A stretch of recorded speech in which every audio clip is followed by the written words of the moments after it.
Thank you. ప్రభువు రక్షకుడైన యేసుక్రీస్తు నామములో మీ అందరికీ హ్యాపీ క్రిస్మస్. హల్లెలూయా. చెప్పండి హ్యాపీ క్రిస్మస్. నేనేమంటుంటే మీరేమంటున్నారండి? Happy Christmas, happy Christmas. అవి చెప్పడం ముందు నేర్చుకోండి, తర్వాత మేరీ క్రిస్మస్ చెప్తూ. హల్లెలూయా. నేరుగా వాక్యానికి వెళుదాం. చిన్నగా ఒక వాగ్దానమే. ఇప్పుడు దాకా పిల్లలు పాటలు పాడిండ్రు, చక్కగా డాన్స్ చేశారు, నాట్యం చేశారు, అన్ని చూశారు. మీరు కళ్ళాలు చూసి ఆనందించారు. అలంకారాలన్నీ చూశారు. పెద్ద పెద్ద బెలూన్లు కట్టబడింది. ఆ బెలూన్ల మీద మంచి ఒక కలర్ పేపర్లన్నీ ధరించబడినది. మంచి స్టార్లన్నీ ఉన్నాయి. మంచి క్రిస్మస్ ట్రీ ఉంది. దైవ సేవకుడుగా జుబ్బా శరీరం వేసుకుంటూ వాస్కోట్ వేసుకుని వచ్చినాను.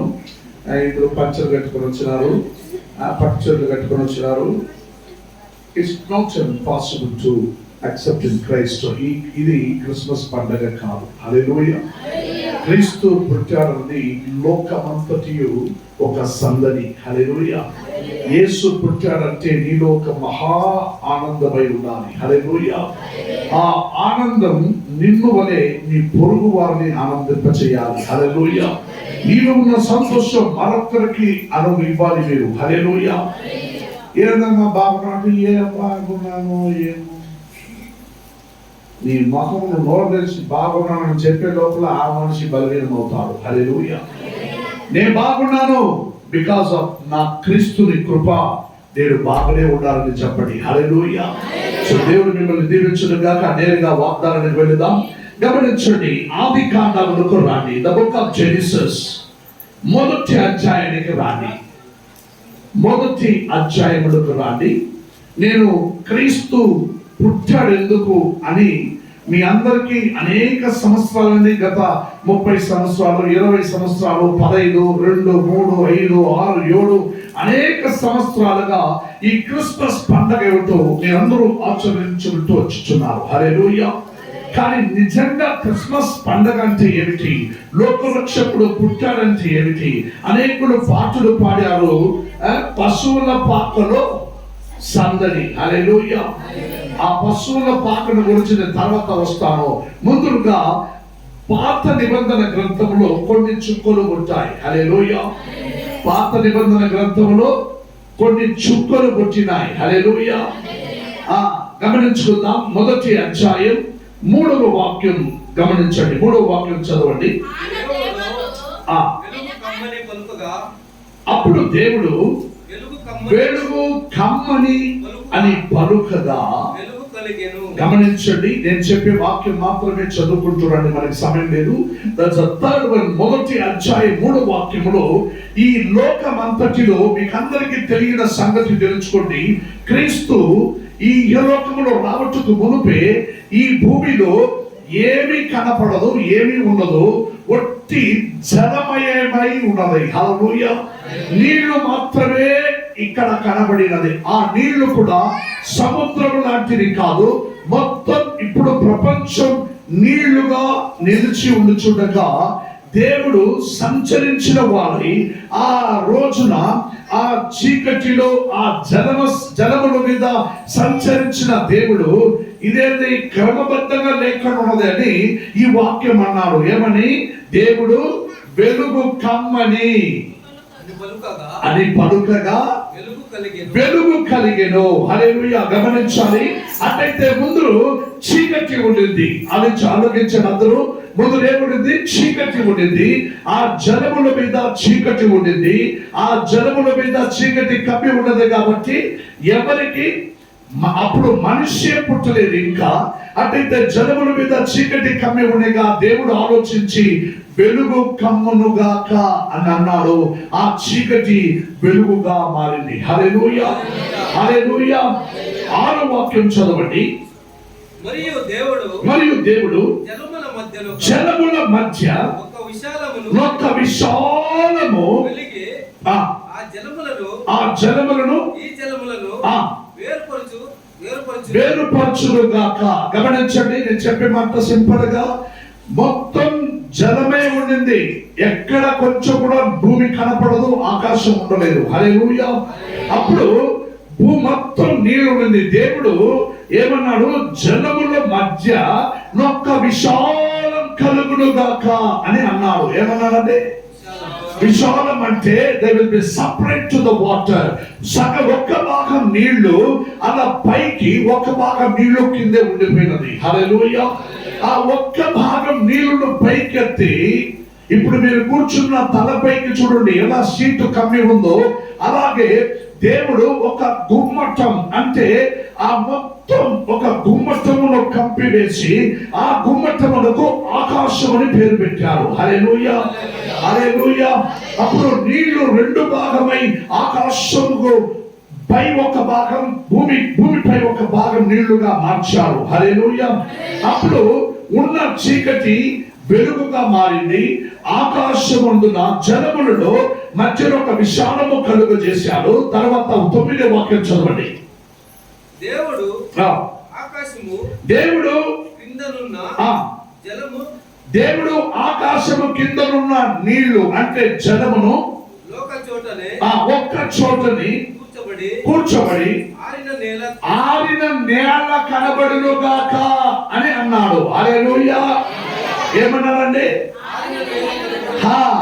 నీళ్ళన్నిటినీ ఒక్క చోటులో కూర్చోబడి ఒక్క చోటుకి చేర్చి, ఇప్పుడు మీరు చూచుచున్న సముద్రం అదే.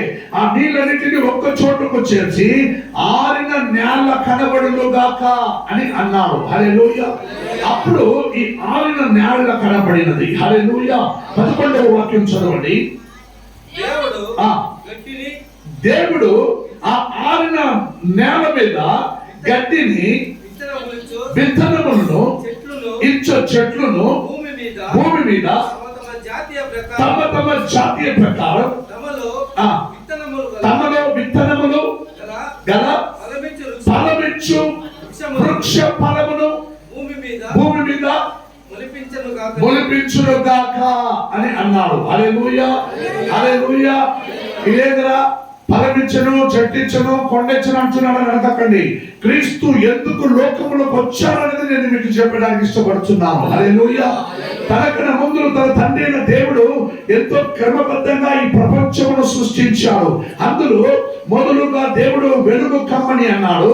రెండవదిగా జలములను ఒక విశాలపరిచాడు, రెండు భాగం చేశాడు. మూడవదిగా నేల కనబడునుగాక అన్నాడు.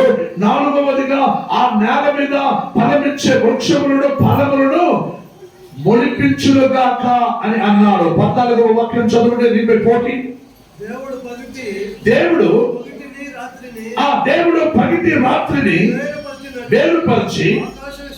వేరుపరచడానికి ఆకాశమందు జ్యోతులు కలుగునుగాక అని అన్నాడు. హల్లెలూయా. గమనించండి, ఈ వాక్యంలో చాలా అందంగా జరుగుతున్నాయి. ఆకాశంలో జ్యోతి కలుగునుగాక అంటే ఆ జ్యోతి ఈ రోజు సోమవారం, మంగళవారం, బుధవారం సూర్యుడు అన్ని కాలాల సమయాన్ని తీర్మానించబడే, అంటే రోజులు లెక్క పెట్టేది, అంటే 1000 పగలు మార్చడానికి క్రమబద్ధంగా అన్ని చేయటకు దేవుడు ఆకాశమందు జ్యోతులు కలుగునుగాక అని అన్నాడు. ఆ జ్యోతుల మధ్య పగలుని రాజమానం చేయటకు సూర్యుడు, రాత్రిని రాజమానం చేయటకు చంద్రుడు, ఆ మధ్యలో చంద్రుడు చుట్టూగా ఒక నక్షత్రాలు కనబడేలాగా ఒక చుక్కలు ఆకాశంలో దేవుడు అప్పుడే ఉంచిపెట్టి మీ అందరినీ నేను సృష్టించిన అందమైన ఈ జ్యోతులను, చుక్కలను చూడమని మిమ్మల్ని చెప్పాడు. హల్లెలూయా. కానీ ఎవరికి తల ఊపిరిగా పైకెత్తి చూసి ఆనందించడానికి పురుషోత్తు లేదు, టైం లేదు. హల్లెలూయా. ఎప్పటికీ కిందే చూస్తుంటారు, ఏదైనా దొరకదా నాకు అని. హల్లెలూయా. అది చూసి ఏమి దొరకదు. అక్కడ వాక్యంలో అన్నట్టుగా పెద్ద జ్యోతులు దేవుడు అప్పుడే కలగజేశాడు. క్రీస్తు పుట్టక మునుపే పెద్ద పెద్ద జ్యోతులు, అంటే వెలుగు, అంటే చీకటిగా కమ్మి ఉన్న అన్నిటినీ నీగించి ఈ ప్రపంచానికి ఒక వెలుగు దేవుడు పాత నిబంధనలో సృష్టింపజేశాడు. హల్లెలూయా. 20వ వాక్యం చదవండి. దేవుడు జలములలో గమనించండి, సముద్రములలో ఉన్న జీవము కలిగి ఫలించే ప్రతి జీవ జంతువులు, జీవరాశులు, ఆకాశంలో ఆరాడే ఎగిరే పక్షులు, ఇవన్నిటిని దేవుడు సృష్టించారు. హల్లెలూయా, హల్లెలూయా. 24వ వాక్యం చదవండి. దేవుడు వాటి జాతిని ప్రకారము ఆ జీవము గల వాటిని అనగా వాటి జాతి ప్రకారము పశువులను, మృగములను, అడవి జంతువులను భూమి పుట్టించుగాకనే. ఆమేన్, హల్లెలూయా. గమనించండి, దేవుడు ఇహలోకమందున అనేక జాతి ప్రకారం పశువులను, ప్రాణులను, అన్ని కార్యాలను దేవుడు సృష్టించాడు. ఇవన్నీ సృష్టించినాక దేవుడు ఒక ఆలోచన చేశాడు, ఇవన్నిటిని భూమి యందు పరిపాలన చేయడం వారు ఎవడు? హల్లెలూయా. ఇవన్నిటికి పరిపాలన చేయువారు ఎవడు? పశు ప్రాణులకు, అన్ని జీవ జంతువుల మీద అధికారం చెలాయించడానికి ఎవరున్నారు? హల్లెలూయా. అప్పుడు దేవుడు తీర్మానించి 26వ వాక్యం చదవండి. దేవుడు మన స్వరూపమందు తన పోలిక చొప్పున నరులను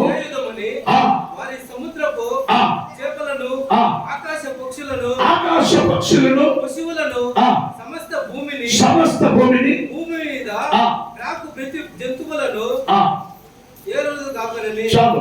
ఇక్కడ 26వ వాక్యంలో దేవుడు మన పోలిక చొప్పున, అంటే ప్రతిగా, అంటే తన స్థాయిలో అద్దంలో నేను చూస్తే నేను ఎలా కనబడతానో అలాగే దేవుడు తీర్మానించాడు, మన పోలిక చొప్పున మనుష్యులను సృష్టిద్దాం. హల్లెలూయా. అన్ని కార్యాలు గమనించండి, మనిషి పుట్టక మునుపే ఆకాశ భూమి సృష్టింపబడినది. మనిషి పుట్టక మునుపే ఆకాశంలో ఆరాడే పక్షులు సృష్టింపబడినది. మనిషి పుట్టక మునుపే చలకల జీవ జంతువులు, పశువులు పుట్టింపబడినది. కానీ వాటిని రాజ్యభారం చేయటకు, అధికారం చెలాయించటకు మనిషి కావాలని దేవుడు మన పోలిక చొప్పున, అంటే తన్ను వలె ప్రతిగా ఒక మనిషిని పెట్టి ఇవన్నిటిని అధికారం చేయటకు, చూసుకోవటకు, గమనించుకోవటకు, రాజ్యభారం చేయటకు ఒక మనిషిని ఏర్పరిచామని దేవుడు తీర్మానించాడు. హల్లెలూయా. అప్పుడు దేవుడు మట్టిలో బొమ్మగా మనిషిని రూపించి, ఆ మట్టిలో ఉన్న బొమ్మకి తనలో ఉన్న నాస్తిక రంధ్రములో తన శ్వాసములో బొమ్మకిచ్చాడు. హల్లెలూయా. అప్పుడు ఆ మట్టి బొమ్మ మనిషి ప్రాణిగా మారింది. హల్లెలూయా, హల్లెలూయా. అందుకే మనిషి మరణించిన మట్టికే చేరాలని దేవుని వాక్యం సెలవిచ్చినది. హల్లెలూయా. ఇలా ఆది యందు ఒక ఆదాము అనే మనుషును సృష్టించి అన్ని కార్యాలు ఏర్పరించి, అన్ని చూసుకోరా, అన్ని చేయరా అని చెప్పి వదిలిపెడితే ఆడొక్కడిగా ఉన్నాడే. ఒంటరిగా ఉండటం మంచిది కాదు కదా. తన జాతి ప్రకారం ఫలమును సృష్టించాడు, తన జాతి ప్రకారం పశువులను సృష్టించాడు, తన జాతి ప్రకారం వాటి జాతి ప్రకారం ప్రాణులను సృష్టించాడు. కానీ మనిషి ఒక్కడే ఉన్నాడే అని తీర్మానించి ఆ మనిషికు గాఢ నిద్రను రప్పించి దేవుడు ఆ మనిషి పక్క ఎముకల్లో నుండి ఒక్క ఎముకలు తీసి మరణ మట్టిలో ఒక మనిషిని రూపించాడు. హల్లెలూయా, హల్లెలూయా. ఆరు ఒంటరిగా ఉండటం మంచిది కాదని ఆయన కోసం ఒక సహపాఠి, ఒక ఆడదిని తయారు చేసి దేవుడు ఇచ్చాడు. హల్లెలూయా, హల్లెలూయా. అనేకులకు ఇప్పటి వరకు కన్ఫ్యూజ్, గుడ్డుల నుండి కోడి వచ్చిందా, కోడి నుండి గుడ్డు వచ్చిందా అని. హల్లెలూయా. అనేకులకు ఇప్పుడు దాకా చరిత్రలో ఎవరికి సమాధానం చెప్పలేరు, గుడ్డు వచ్చిందా కోడి వచ్చిందా ముందులోని. హల్లెలూయా. ఎవరికైనా తెలుసా ముందు గుడ్డు వచ్చింది కోడి వచ్చిందని? హల్లెలూయా. వాక్యం చెబుతున్నది ముందు కోడి వచ్చింది. హల్లెలూయా.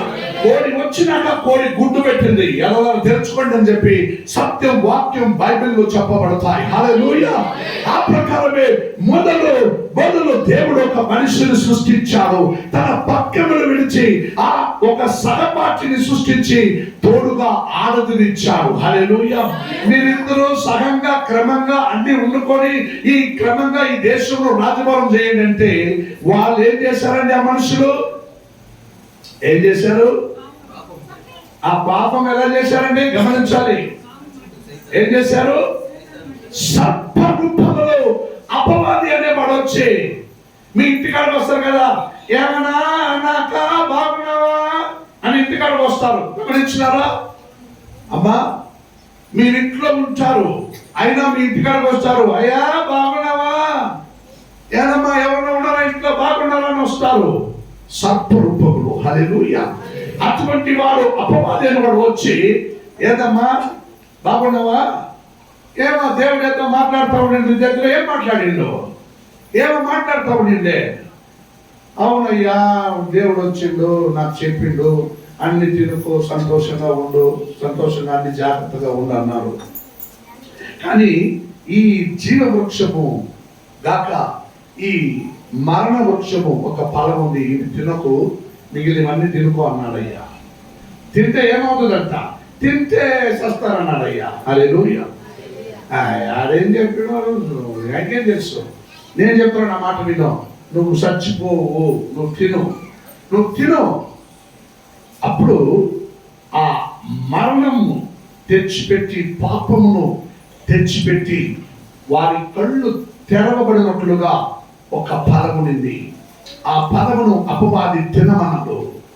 ఆ ఫలము తిన్న వెంటనే ఆ స్త్రీకు, గమనించండి, ఆ స్త్రీకు ఆ ఫలము తిన్నాక నేను చావు రాలేదే నేను అనుకొని ఆయన తన మొగుడు కూడా ఇచ్చి తినమని చెప్పింది. హల్లెలూయా. వాళ్ళిద్దరూ ఆ ఫలమును తిన్న వెంటనే వాళ్ళిద్దరికి వారి ఆత్మికమైన కళ్ళు మూయబడి మాంసికమైన కళ్ళు తెరవబడినది. హల్లెలూయా. అమాంసికమైన కళ్ళు తెరవలోనే వారి మీద బట్టలు లేకుండా ఉన్నానన్నది వాళ్ళకి అర్థమైంది. హల్లెలూయా. అయ్యో నేను బట్టలు లేకుండానే అంటే వారిలో మొదటిగా పుట్టింది క్రిస్మస్ కాదు, సిగ్గు. హల్లెలూయా. వాళ్ళు ఏం పుట్టిందండి? సిగ్గు పుట్టింది వాళ్ళిద్దరిలో. హల్లెలూయా. వెంటనే క్రీస్తు ఆ సందర్భంలో ఆ జలముల మీద అదే ప్రకారం సంచరించి వచ్చి చూసినప్పుడు వీళ్ళిద్దరూ చెట్టు వెనకాల దాచుకున్నారు. హల్లెలూయా. అరామా ఎక్కడున్నావయ్యా, రానయ్య ముందుకి అంటే, అయ్యా నువ్వు వస్తున్నావనే స్వరమును విని నేను దాచుకున్నానయ్యా ఇక్కడ. ఎందుకంటే నాకు సిగ్గు వచ్చిందయ్యా. హల్లెలూయా. నీకు సిగ్గు వచ్చిందని ఎవరు చెప్పారు? నేను తినకూడదన్న ఫలమును తిన్నావా? అవునయ్యా, ఈ సర్పం నన్ను మోసం చేసింది. హల్లెలూయా. అప్పుడు దేవుని ఆలోచన, దేవుడు చేసిన కార్యాలన్నీ నయమైనది. హల్లెలూయా. అన్ని కార్యాలు అప్పుడు పోయినాయి. అప్పుడు ఎన్నో ప్రయాసపడిన మనిషి తన పాపముల నుండి బయటికి రావటకు సాధ్యము కాలేదు. హల్లెలూయా. అప్పుడు వాళ్ళిద్దరూ భార్యాభర్తలుగా మారి దేశమును అనుభవించుకుంటూ బిడ్డలను కనుక్కుంటూ వాళ్ళు దేశమును నింపడానికి ప్రయాసపడినారు. హల్లెలూయా. అలా మనుషులు భూమి మీద పెరుగుతూ పాపం అధికమై పాపములో మునిగిపోయినందున ఆహా ఈ దేశము నేనెంతో అందంగా రూపించినాను, ఈ దేశం నాశనం అయిపోయింది, అయ్యో ఈ మనుషులు చెడిపోయినారే, ఈ మనుషులు బుద్ధి హీనమైపోయింది, ఎందుకు ఈ స్థితికి మనుషు మారాడు అని దేవుడు ఆలోచించి అప్పుడు ఒక నిర్ణయానికి వచ్చాడు. నేనే వారి మధ్యలో దిగి వచ్చి వారిని పోషించిన ఎడల ఈ మనిషి పాపం తీరదు అని దేవుడు తీర్మానించాడు. హల్లెలూయా. హల్లెలూయా. ఇది పాత నిబంధనలో పుట్టిన చుక్కలు. హల్లెలూయా. మీరు పాత నిబంధనలో పుట్టిన చుక్కలు, కొత్త నిబంధనలో ఒక చుక్కోడు కొడతారు. గమనించుదామా? Please read the book of లూకా రాసిన గ్రంథం 2వ అధ్యాయానికి రండి. గమనించండి, ఈ రోజు ఒకవేళ కొత్తలో ఎవరైనా వచ్చింటే క్రిస్మస్ పండగ 25వ తారీఖు కాదా, ఈ రోజు ఎందుకు మీరు చేసుకుంటున్నారని మీరు ఒక కల్పన రావచ్చు, ఒక ఆలోచన. క్రీస్తు పుట్టిన రోజుల సందర్భంలో అధికంగా మంచు కనబడింది భూమి మీద, అధికంగా మంచు కనబడినది. ఆ మంచు నవంబర్ నెలలోనే ప్రారంభమవుతుంది. ఇప్పుడు మంచు కాలాలు ఎన్ని రోజులు ఉంటుందండి? How many days? మంచు కాలాలు ఎన్ని రోజులు ఉంటుంది? 3 నెలలు ఉంటుంది. అదైతే అధికమైన మంచు ఎప్పుడు ఉంటుందండి? స్టార్టింగ్ లో ఉంటుందా? అదైతే అంత్యంలో ఉంటుందా? అంటే నవంబర్ లో ఉండదు, జనవరిలో ఉండదు, డిసెంబర్ లో అధికంగా మంచు కనబడతాయి. హల్లెలూయా. అప్పుడు రోమ్ చక్రవర్తి అనేవాడు, ఆ సామ్రాజ్యాన్ని కట్టిన వాడు, ఈ చరిత్రను గురించి ఆలోచించి ఆయన ఒక నిర్ణయానికి వచ్చి తన మంత్రి స్థానమందున ఆ చక్రవర్తి నిర్ణయించిన ఆ డేట్ ఈ డిసెంబర్ 25వ తారీఖు. హల్లెలూయా. యేసు 25వ తారీఖే పుట్టాడు అనే దానికి నీవు రుజువు ఎక్కడ చేయలేవు. హల్లెలూయా. అంటే రోమ్ అరసానం చక్రవర్తి నిర్ణయించిన ఆ 25వ తారీఖున ఇడీ జగత్తు ప్రపంచం క్రిస్మస్ పండుగ ఆచరిస్తుంది. హల్లెలూయా. కానీ మరొక కార్యం చెప్పి ఇష్టపడతాను. యేసుక్రీస్తు ఎక్కడ పుట్టారండి? బెత్లెహేములో పశువుల పాకలో. మీకు తెలుసు, నేను మిమ్మల్ని అడుగుతున్నా, పశువుల పాకలో పుట్టిండు? సరే, మరియమ్మ ఎక్కడ ఉంది? పశువుల పాకలో. అమ్మా చాలా జాగ్రత్తగా గమనించాలి. అనేక సందర్భంలో ఈ క్రైస్తవ సహవాసంలో, కథోలిక్ సహవాసంలో నుండి ఇలా ఒక నిర్ణయానికి వచ్చి ఆయన పశువుల పాకలోనే పుట్టాడని ఒక నిర్ణయానికి వచ్చి అవి స్ట్రాంగ్ గా ఒక చరిత్ర రాసి పెట్టి ఉన్నారు. హల్లెలూయా. కానీ it's not right. Can you please believe that? 2వ అధ్యాయంలో మొదటి వాక్యం చదవండి, గమనించండి. ఆ కాలದಲ್ಲಿ రాజ్యమెల్ల, గమనించాలి, ఆ కాలದಲ್ಲಿ రాజ్యమెల్ల అంటే దేశమంతయు ಕಾಲೇಶುಮಾರಿ ಬರೆಸಿಕೊಳ್ಳುವುದಕ್ಕಾಗಿ ಯಾರು ಆಜ್ಞೆ ಮಾಡಿರೋದು? ఐగుప్తు అనే రాజు ఒక ఆజ్ఞానికి వస్తున్నాడు. ఏమని? ఇప్పుడు మధ్యలో మన సిద్ధరామయ్య సెన్సస్ తీసిండు, ఎవరు ఏ జాతిలో ఎంతమంది ఉన్నారని. అర్థమైందా? అలాగే కానుష్యుమారి అంటే ఎక్కడ ఎవరు మన కులంలో ఎంతమంది ఉన్నారని ఒక రికార్డు రాయాలి. హల్లెలూయా. అప్పుడు గమనించండి, ఈ మొదటి వాక్యం చెబుతున్నది బెత్లెహేములో పుట్టాడని ఉంది. కానీ పశువుల పాకలో పుట్టాడని ఎక్కడ ఉందండి? పశువుల పాకలో పుట్టాడని ఎక్కడ ఉందండి? మొదటి వాక్యం చదవండి, 2వ అధ్యాయం మొదటి వాక్యం. తెలుగు. ఆ దినములలో సర్వలోకమునకు ప్రజా సంఖ్య వ్రాయాలని కైసేరు ఔగుస్తు వలన ఆజ్ఞ ఆయను ఇది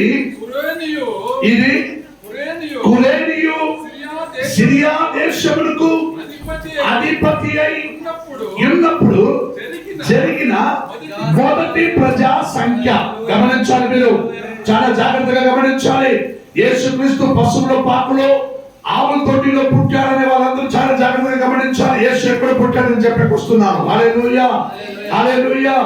వాక్యం ఇక్కడ చెబుతున్నది, ఔగుస్తు ఆ దినములలో ఇలా ప్రజా సంఖ్య రాయాలని ఒక నిర్ణయానికి వచ్చారు, ఒక తీర్మానం చేశారు. హల్లెలూయా. అప్పుడు దేశవ్యాప్తి ఇశ్రాయేలు వారు చెదిరిపోయినారు. హల్లెలూయా. ఇశ్రాయేలు వారు ఏమయ్యారండి? చెదిరిపోయారు. ఒక దేశం వైపు ప్రభువుల వాళ్ళు.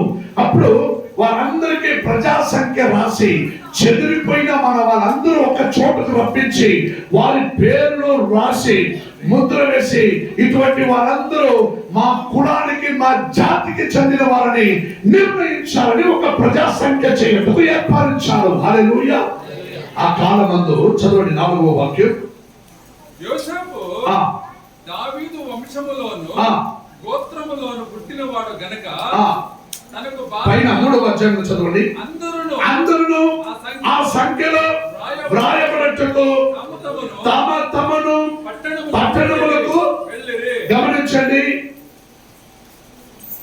వాక్యం చదువుతున్నది. సత్యములో చత్రం అంటే ఏమిటండి? చత్రం అంటే ఏమిటి? ఇప్పుడు చౌట్లు ఏంటారు, పెళ్లి వివాహం చేయని వాడిని చత్రమే, లేదా అనాథులు వాళ్ళు వీళ్ళు అందరూ పోయి రావు రాత్రులు పండుకోవడం పేరు చత్రమే. చత్రములో స్థలము లేక ఇక్కడ పుట్టాడని చరిత్ర రూపిస్తున్నది. ఇక్కడ మీరు చదవండి, మీరు చదవండి 4వ వాక్యం ఇక్కడ అంటున్నది, దావీదు యోసేపు దావీదు వంశములోను గోత్రములోను పుట్టిన వారు కనుక తనకు భార్యగా ప్రదానము చేయబడి గర్భవతి అయి ఉండిన మరియతో కూడా ఆ సంఖ్యలో వ్రాయబడటకు గలిలయలోని నాజరేతు నుండి యూదాయలోని బెత్లెహేమనబడిన దావీదు పట్టణములకు వెళ్ళెను. హల్లెలూయా. ఇప్పుడు మన ఇండియా దేశం మొదలుపెట్టి కొందరు అమెరికాలో ఉన్నారు, కొందరు బయట దేశంలో ఉన్నారు. ఎలక్షన్ టైం ఎక్కడికి వస్తారంటే ఓటేసేదానికి ఇక్కడ రావాలి. మీరు మీ ఊర్లో మీరు ఓట్ వేయాలంటే మీరు బెంగళూరులో అనేకులు పనికి పోయినారు. ఎలక్షన్ టైంలో ఎక్కడికి వస్తారు? వాళ్ళ చూరు చేరుకోవాలి. ఆ ఊర్లోనే ఓట్ వేయగలరు, వేరే ఊర్లో ఓట్ వేయలేరు. హల్లెలూయా. ఆ ప్రకారం వారు ఆ దావీదు పట్టణానికి చెందిన వారు నాజరేత్ అనే ఊరిలో కొన్ని కాలాలు వారు కాలాన్ని గడుపుతుండ్రు. హల్లెలూయా. అప్పుడు ఔగుస్తు వలె ప్రజా సంఖ్య రాయాలని తీర్మానించినప్పుడు ఆ ప్రజా సంఖ్య రాయటం కోసం నేను కూడా దావీదు వంశములకు చెందినవాడు అని నిర్ణయించడానికి యోసేపు తన భార్యని ప్రధానంగా చేయటకు, అంటే నా భార్య నా దావీదు వంశములో నేనున్నాను కాబట్టి నా భార్య ఇప్పుడు నా వంశములకు చెందినది అని భార్యని ప్రధానంగా చేయాలని, తన బిడ్డని ప్రధానంగా చేయాలని ఆ దావీదు పట్టణములకు వచ్చారు. హల్లెలూయా. ఇప్పుడు మీ ఊర్లో ఆవులు దొడ్డిలు అన్ని కట్టుకొని ఉండిండ్రు. కొన్ని 10-15 సంవత్సరాలు మీ ఊరు ఆ దొడ్డిలను వదిలిపెట్టి మీరు బెంగళూరు పోయినారు. మళ్ళీ వచ్చినాక మీ ఇల్లు పాతదై పైపోయింది. ఏమండి? ఆవులు దొడ్డిలు గుడ్డలు అన్ని మరుగు దొడ్డిలు అన్ని ఏమవుతుంది? నాశనం అవుతుంది. అప్పుడు వెళ్ళిన నాజరేతు అనే పట్టణంలో నుండి మరల దావీదు నగరంలో వారి సొంత గుడారములకే వాళ్ళు వచ్చారు. యోసేపు మరియా ఎక్కడికి వచ్చారు? అవి వారి సొంత ఊరు. అవి వాళ్ళ అమ్మ సొత్తు, వాళ్ళ నాయన సొత్తు. అక్కడికి వచ్చారు. అక్కడ సరైన స్థలము లేక, అంటే వారికి అక్కడ వారి ఇంట్లో ఉండడానికి అర్హత లేని స్థలం అయిపోయినది. అప్పుడు వారు ఉండలేక ఆ వచ్చిన వాళ్ళు ఏం చేశారంటే బయట ఆ ఆవులన్నీ కట్టిండ్రు, వాళ్ళు పారాడుకుంటున్నారు దొడ్డిలో. అక్కడ ఏం చేశారంటే పశువుల పాక అంటే ఏమిటండి? అరే ఇప్పుడు బిడ్డ పుడితే ఎక్కడ పెడతారు? పుట్టిన వెంటనే ఎక్కడండి? అరే తొట్టుల్లో పెట్టక ముందు డాక్టర్లు ఎక్కడ పెడతారు? కరెంట్ లో పెడతారు. ఇప్పుడు పుట్టే బిడ్డలందరినీ కరెంట్ లో పెడతారు. ఎందుకండి? కొంచెం ఉడుక్కుగా ఉండాలి ఆ బిడ్డకి. చాలా చాలా ఆలోచన చేయాలి. బిడ్డ ఏం చేయాలి?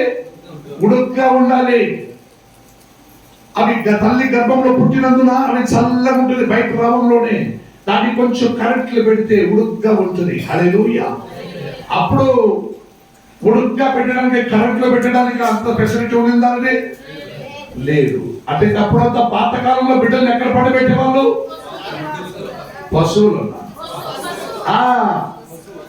గడ్డి, ఆవులు తింటునే గడ్డి, ఎండిపోయిన గడ్డిలు. ఆ గడ్డి మీద ఒక పాత్ర మడిచిపెట్టి ఆ గడ్డి దానిపైన పెట్టి దానిపైన బిడ్డలందరూ దానిపైన పండు పెడతా ఉన్నారు. అర్థమవుతుందా? అర్థమైంది. ఆ బిడ్డలు అప్పుడు ఆ గడ్డి మీద పండు పెట్టేవాళ్ళు. ఇది ఆ కాలంలో ఉన్న కాలం. ఎందుకంటే బిడ్డకి కొంచెం ఉడుగ్గా ఉండాలని. హల్లెలూయా. అర్థమవుతుందా? అర్థం కాలేదా?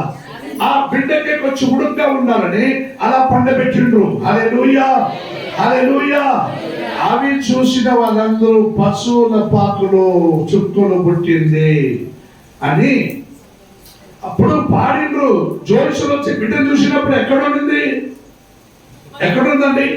ఒక భక్తి గుడ్డలో చుట్టబడి ఆ పశువుల పాకలో, అంటే బయట. అందరూ వచ్చిన వాళ్ళకి ఏంటంటే ఒక 2 రూమ్ బెడ్రూమ్ ఇల్లు వాటిలంతా కింద పడిపోయింది. మళ్ళీ వాళ్ళు వచ్చినాక ఒక 10-15 మనుషులు వచ్చారు. వాళ్ళందరికీ ఉండడానికి స్థలం లేదు. అప్పుడు ఏం చేస్తారు? అప్పుడు చోటు లేక అక్కడ వాళ్ళు ఏం చేశారు? వారి ఇంటి ముందరే పండబెట్టుకున్నారు ఆ పశువుల గడ్డిలని పెట్టి. హల్లెలూయా.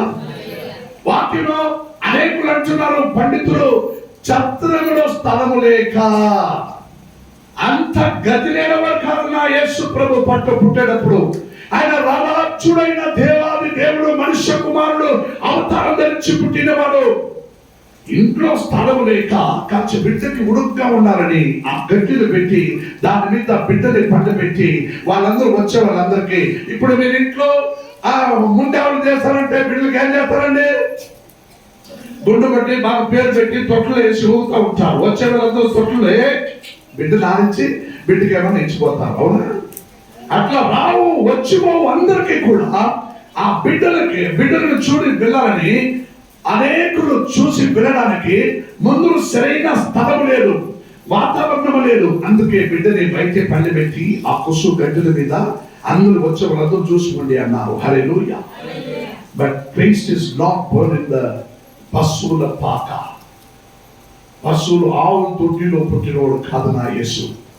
అప్పుడు బిడ్డలని ఆ గడ్డి మీద పండబెడితే వాడి ఉడుకవుతుంది. హల్లెలూయా.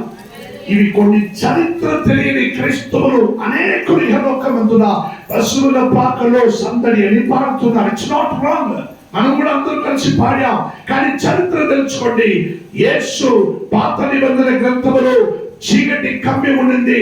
ఆలోచించారు ఇది మంచిది కాదు అని. దేశం మీద ఉన్న చీకటిని నా దేవుడు తీర్మానించి జ్యోతులను పెట్టి ఆ కమ్మి ఉన్న చీకటిని బయట తీశారు. హల్లెలూయా.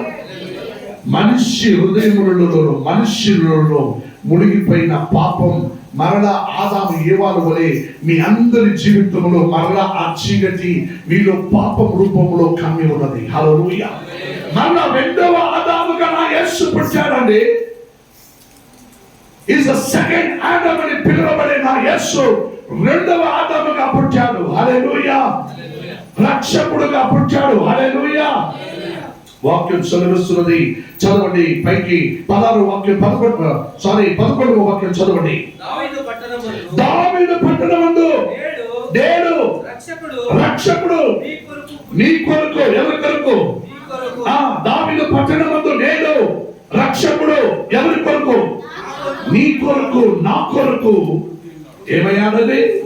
పుట్టి ఉన్నాడు అని ఉండే. కానీ నీ కొరకు, నా కొరకు దావీదు పట్టణములో యేసు పశువుల పాకలో స్థలం లేక పుట్టి ఉన్నాడని ఇక్కడ రాయలేదు. హల్లెలూయా, హల్లెలూయా. సో చాలా అందంగా మీరు గమనించాలి. ఇక్కడ దావీదు పట్టణమందు నేడు రక్షకుడు మీ కొరకు పుట్టి ఉన్నాడు. ఈయన ప్రభు అయిన క్రీస్తు. చదవండి 12వ వాక్యం.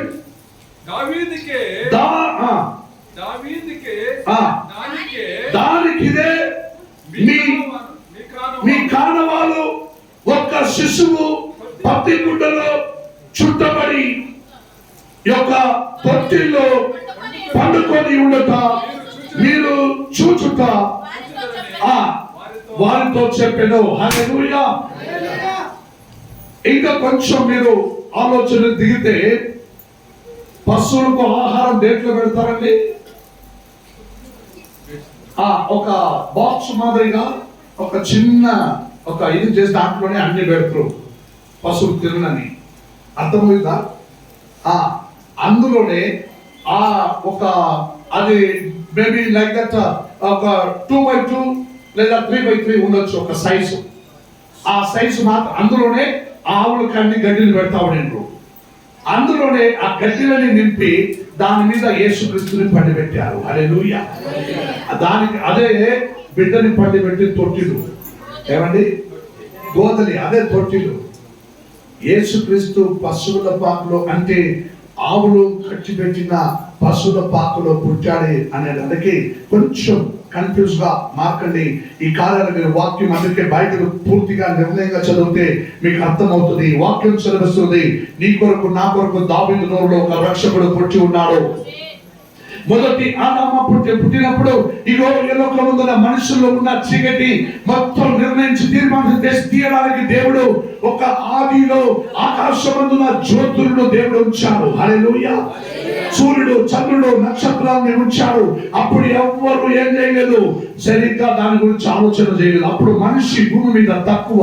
అవి సృష్టించినప్పుడు మనుషులు అంతగా లేదు. కానీ పాపములే మనుషులుగా కన్నుకొని భూమిలో నిండగా నిండిపోయిన తర్వాత, పాపములో మునిగిపోయిన తర్వాత యేసు నిర్ణయించాడు, లేదు ఇగో నేనే నా ఒక కుమారుడిని ఈ మనుషులను ఎంతగా ప్రేమించి నా ఒక్కడే కుమారుడిని ఈ భూమి యందు నేను దిగిరాజుగా దిగి వచ్చినట్లుగా నేను చేయబోతున్నాను. హల్లెలూయా. ఆయన వచ్చి ప్రతి ఒక్కరికి రక్షకుడుగా మారుతాడు. హల్లెలూయా. ఆయన వచ్చి ప్రతి ఒక్కరికి పాపముల నుండి విడిపించడానికి రక్షకుడుగా మారుతాడు. హల్లెలూయా. ఆయన రక్షకుడుగా మారిన వెంటనే అనేకులు పాపముల నుండి బయటపడతారు. వారి జీవితంలో కమ్మి ఉన్న చీకటి వెళ్ళిపోయి ఒక పెద్ద నక్షత్రం, ఒక చుక్క. హల్లెలూయా. క్రీస్తు పుట్టాడన్నప్పుడు జోయిసులు వెతికి వచ్చి వారిని కన్నుకోవాలని మూడవ దేశం నుండి వెళ్ళుచుండగా వారికి దారి చూపించింది ఎవరండి? అవి నార్మల్ చుక్క కాదు. ఆదాము మునిపే దేవుడు ఆకాశంలో చుక్కలు సృష్టించాలని, అవి కొంచెం డిఫరెంట్ చుక్క, కొంచెం పెద్దది. దానికి పేరు వాల్ నక్షత్రం అని కూడా అంటారు. హల్లెలూయా. అవి కొంచెం డిఫరెంట్ చుక్క. అవి జోయిసులకు ముందుగా వెళ్ళి క్రీస్తు పుట్టి పండబెట్టిన స్థలమునకు తీసుకువెళ్ళి నిలబెట్టించింది. హల్లెలూయా. అటువంటి స్థలములలో వారిని కనుక్కున్నదానికి వారు ఆ నక్షత్రం దారి చూపించింది కాబట్టి దేశం అంతటిలో ఒక్క చుక్క పుట్టింది అని ప్రతి ఇంటికి ఒక నక్షత్రాల వలె ఈ స్టార్లు కట్టుకుంటూ నా ఇంటిలో కూడా క్రీస్తు పుట్టారని రుజువాతు చేయడానికి ప్రతి ఒక్కరు ఇంటికి ఒక స్టార్ కడతారు. హల్లెలూయా. ప్రతి ఒక్కరు ఇంటికి స్టార్ కట్టడం. అందుకే ఈ రోజు నా ఇంటిలో కూడా ఒక రక్షకుడు పుట్టి ఉన్నాడు. హల్లెలూయా. ఈ రోజు నా ఇంటిలో ఒక యేసు పుట్టి ఉన్నాడు అని నిరూపించడానికి వారి ఇంటిలో మీరు బెంగళూరులో ఎక్కడ చూసినా అందరి ఇంట్లో ఒక స్టార్ కట్టి ఉంటారు. హల్లెలూయా. కానీ ఇటువైపు ఊర్లో గ్రామంలో అందరూ స్టార్ కట్టారన్న కొంచెం కష్టమే. ఎవరైనా ఇంట్లో స్టార్ కట్టారు? 1, 2, 3, 4, 5 అంతే. ఒక 5 స్టార్ కట్టారు. హల్లెలూయా. ఆయన ఇంట్లో పుట్టాడా, పశువుల బాగులో పుట్టాడా, ఇంకా కన్ఫ్యూజ్ లో ఉన్నారు జనాలు. హల్లెలూయా. క్రీస్తు నిజంగా నీ గుండెల్లో పుట్టి ఉన్నాడంటే నీ ఇంట్లో పుట్టాడనే లెక్క. హల్లెలూయా. ఆయన నీ గుండెల్లో పుట్టినాడంటే నువ్వు రక్షింపబడతావు. ఆ యేసు నిన్ను పాపములో నుండి, కమ్మి ఉన్న చీకటిలో నుండి నిన్ను రక్షించడానికి రక్షకుడుగా పుట్టాడు. ఆ రక్షకుడైన యేసే కొత్తగా ఈ లోకంలో మనం ధ్యానించుచున్న చుక్క అని పేరు. హల్లెలూయా. That's a New Testament star. Hallelujah. That the Old Testament star, పాత నిబంధన చుక్క అది అక్కడే ఉండిపోయింది. కొత్త నిబంధన చుక్క అది దిగిన ఎందుకు నా గుండెల్లో వచ్చింది. హల్లెలూయా. ఆయనే నా ప్రభు యేసుక్రీస్తు. హల్లెలూయా. ఆయనే నా ప్రభు యేసుక్రీస్తు. ఆయన నా గుండెల్లో చుక్కగా పుట్టి ఉన్నాడు. హల్లెలూయా. ఏమో స్వామి నువ్వు చెప్తున్నావు, నేను వింటున్నా. అది ఎలా పుట్టిందో నాకు అసలు తెలియదు. ఏమో పండగ రమ్మన్నారు, వచ్చిన. కొత్త చీర కట్టుకోమన్నారు, కట్టుకున్నా. బిర్యానీ కబాబు వేస్తే తిరిగిపోతా. అవన్నీ నాకు తెలియదు. హల్లెలూయా.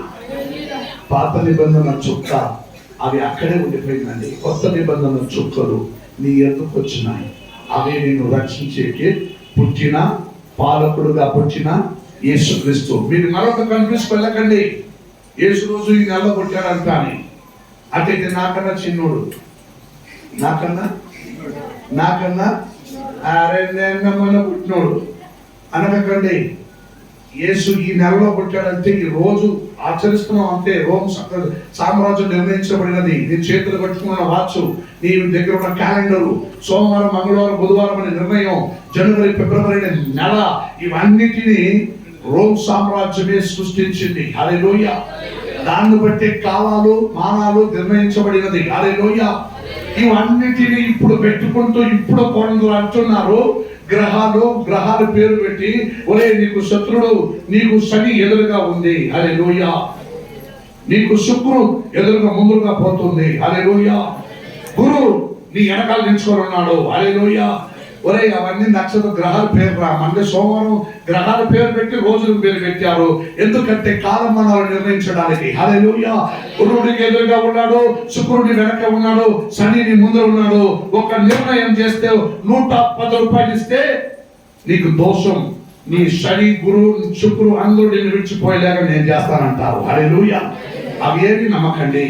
నీకు ఎదురుగా అన్ని గ్రహాలు సృష్టింపబడినది. అన్నిటికీ ఒక యజమానుడు, ఆయన మన ప్రభు యేసు. హల్లెలూయా. హల్లెలూయా. హల్లెలూయా. యేసు రక్షకుడుగా పుట్టి ఉన్నాడంటే నీ కోసమే, నా కోసమే. హల్లెలూయా. మనకి నా ఇంట్లో స్టార్ కట్టకపోయినా నా గుండెలో నా యేసు చుక్కగా పుట్టి ఉన్నా. హల్లెలూయా. అలా నిర్ణయించిన వాళ్ళందరూ ఉన్న చోటు కళ్ళు మూసుకోండి. నేను ఒక ప్రార్థన చేస్తా. Shall we close our eyes and everyone in this moment?